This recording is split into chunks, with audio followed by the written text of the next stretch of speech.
You tweeted something out today, just generally excited that a few of your previous videos have gone really well. Job not finished. Job never finished. Still to be happy about. Job's not finished. Job finished? I don't think so. That's the thing about YouTube. You can put out 5,000 videos, never finished. You guys are about 10 videos deep right now, so you haven't even started. You're warming up, you're stretching, but things are going good. You feel you're on a little bit of a high right now because your videos are popping off. 2 of 10. Don't lie. 2 of 10. Job's not finished. Right. Job's not finished. But I wanted to talk about that side of YouTube because it's easy to get on a high when your last piece of content is the 2 of 10 or the 1 of 10 or even the 3 of 10. You know, the more confetti they put on that little studio screen, the happier we get. But there are a lot of times when you're putting these up over and over and over again, and all you're seeing is 8 of 10, 7 of 10, 8 of 10, 9 of 10 over and over again. And you start to wonder, what am I doing wrong? What can I fix? Is this worth it? I think is probably the biggest question that ends up being asked by every creator. Is the time, energy, passion, effort worth what I'm putting in right now? So I want you to kind of explain, one, the YouTube channel, in essence. What is the overall like theme of what you guys are trying to present on that channel? And then because I think your videos are pretty different from video to video, the engagement and the views kind of go up and down. And I know you guys have had some like major hits on the channel, followed by videos very much like TikTok almost, where you can have 100,000 views on a video. The next video might get 500. And I know you guys are investing a lot of, again, time, energy, money into it. So I want to talk about kind of like the mental side of it, what you're thinking, because I think that's like a really vulnerable spot to be in. When you invest that much time, you have a couple flops in a row and you're like, I don't know if I'm doing the right thing. I don't know if my energy is spent in the right place. So group therapy. Yeah. Group therapy for session. you. And so that we don't get a 8 out of 10, share this with a friend, please. Thank you. Today's video was 1 out of 10. I don't know Was if you it? saw it. Yeah. I was going to say, it feels like we got a little momentum. We do. People are watching, they're listening. All right, let's talk mental side of it, and then we'll talk actual, like, what's happening. Mental side, here are my thoughts. If you guys don't know the history, we had a YouTube channel with 600,000 subscribers that was grown primarily through shorts, and they were unrelated to the main content. So, for example, we go to sporting events, and that's our long-form content, but the short-form content was like LaMelo Ball highlights and Grizzly Bears playing hockey against each other. So just like clickbait content that would drive subscribers. But that's not valuable if you can't get your long-form content out there. So we've actually been at this YouTube thing for a little over like maybe 16, almost a year and a half now, I would say, which is crazy to think about.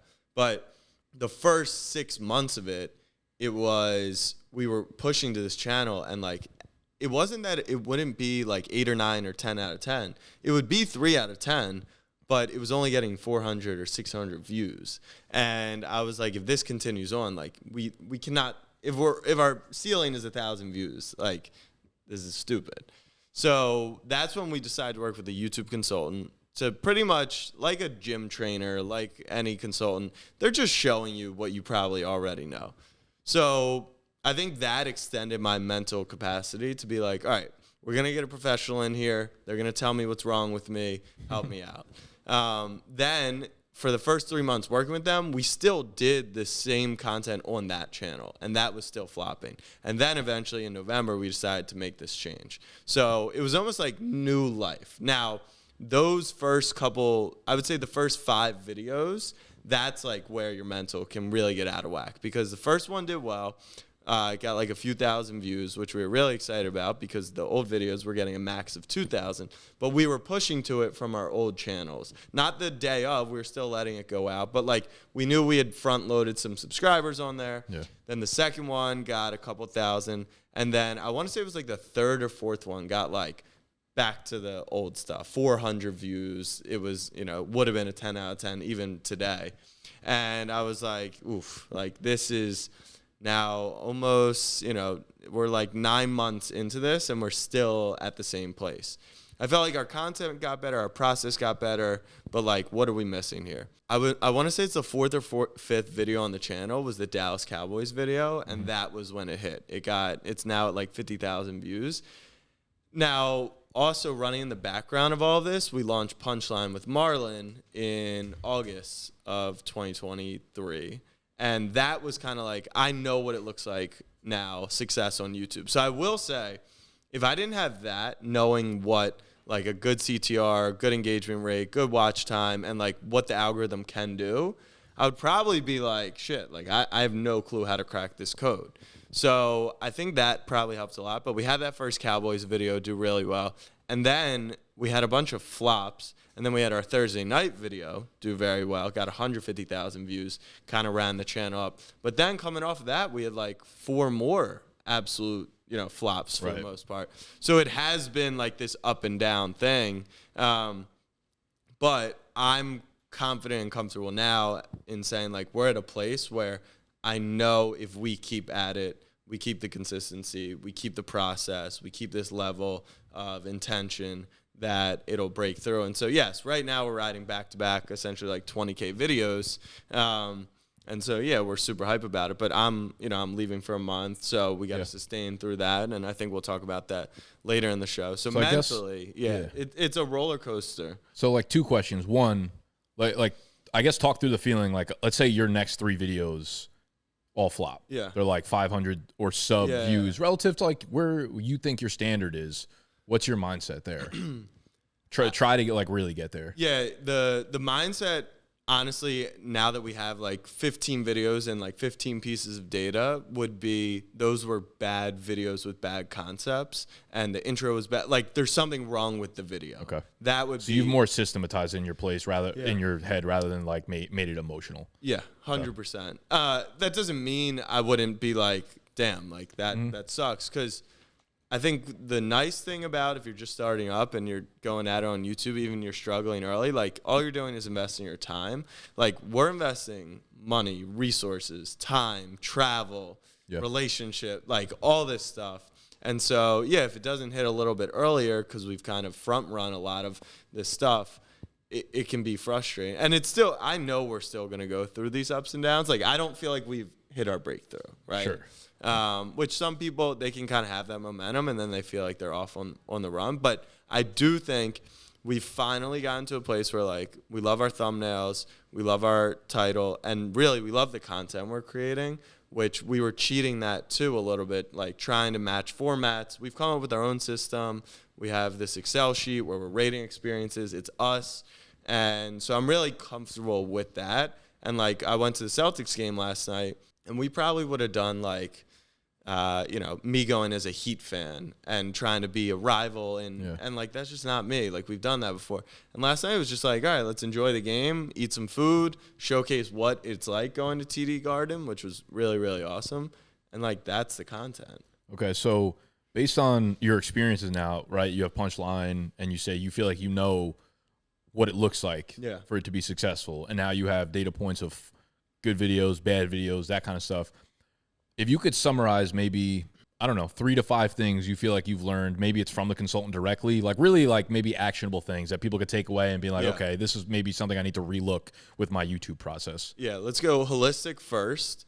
I think the best thing you can do is literally step outside of your own content and say, would I watch this? When we would get the videos back, like I wouldn't want to review them and go through them because I was like, this isn't that interesting. Like this isn't a cool concept. It's not value add. Even though we have videos now that like I'll do the second or third watch through and I'm still interested, even though I'm in the content, which is like a weird but true thing. So I would say, see if you can pull yourself out and be like, oh, I would actually enjoy watching that. Then more on like the process.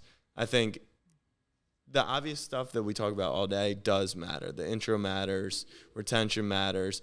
I am extremely bullish on YouTube in general, like extremely. I think that it's just the future and it's where I want to be putting all my time. But I'm also just as bullish on it like slowing down, which I think is really comforting because we would get up there and our intros would be, what up, we're here, we're outside. And like I just filmed an intro the other day, and it's still good to have a script and a structure and a format, but it's like, what's up, we're at TD Garden, we're gonna go check out the game, and I don't have to like scream at people anymore, and that's just like nice. Thank God. I'm so glad we're off that like era. Not you, just the whole content like but scene even in general like the hooks, like I think we're gonna die off from hooks. On social it's still important, but like instead of the hook being like, I literally will kill myself if this doesn't hit. It's like, here's why Jalen Brunson's going to score 30 points. You know, it is all calmed down a little, which I think is refreshing. So like actionable things when you think about a hook, or like you brought up retention, like being like you need retention.